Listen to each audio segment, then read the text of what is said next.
So we kind of talked a little bit about the fentanyl crisis and the countless number of lives that have been lost. And again, with your experience in the DEA, what can we, maybe some steps that we can take to stop that? Is it possible with an open border? And how would you pair immigration reform? How do we, it's kind of all of the above, but we've got drugs pouring across the border. Every state is a border state. We are seeing our children being impacted. What are some steps that President Hutchinson would take to stop what we're seeing at the southern border with the human trafficking and drug crisis? I've got to start with a story because it illustrates the risk. I had a friend that went to New York, that I called him when he was in New York City. He's from Arkansas. He's in New York City, and he answers the phone. I say, "What are you doing in New York City?" And he said, "My son, who is in college, went to New York City for a ball game." Well, he did something he shouldn't have done. He went out on the street, and he bought a Percocet pill. But unknown to him, that Percocet pill was laced with fentanyl. He overdosed, and he died. And so the dad was up there reclaiming the body. And so it's risky for our kids. You don't know what you're getting on the street. Don't buy anything on the street, number one.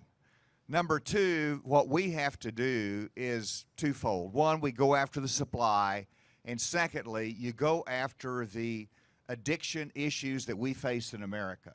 You did this with your town hall meeting on fentanyl. It's the education, it is the counseling, it is the support that we have to provide in a community. And then we do have to go after supply, and let's talk about that for a second. It is the cartels that are bringing the human suffering into our country through their human trafficking, and then they're also bringing fentanyl in, and that goes all across the country.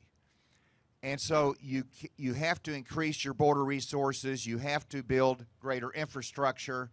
I was head of the charge of border security during the Bush administration. We didn't get it perfect, but it looks perfect compared to what we see today.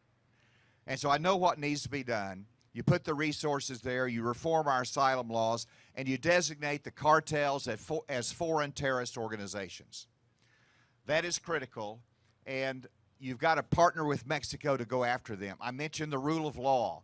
Right now, they're disregarding the rule of law, and President Obrador has given a green light to the cartels.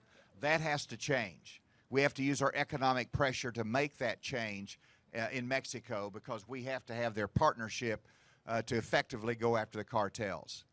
So I want to talk a little bit more later about immigration, if I might. Yep. But that's both education, but also going after the cartels.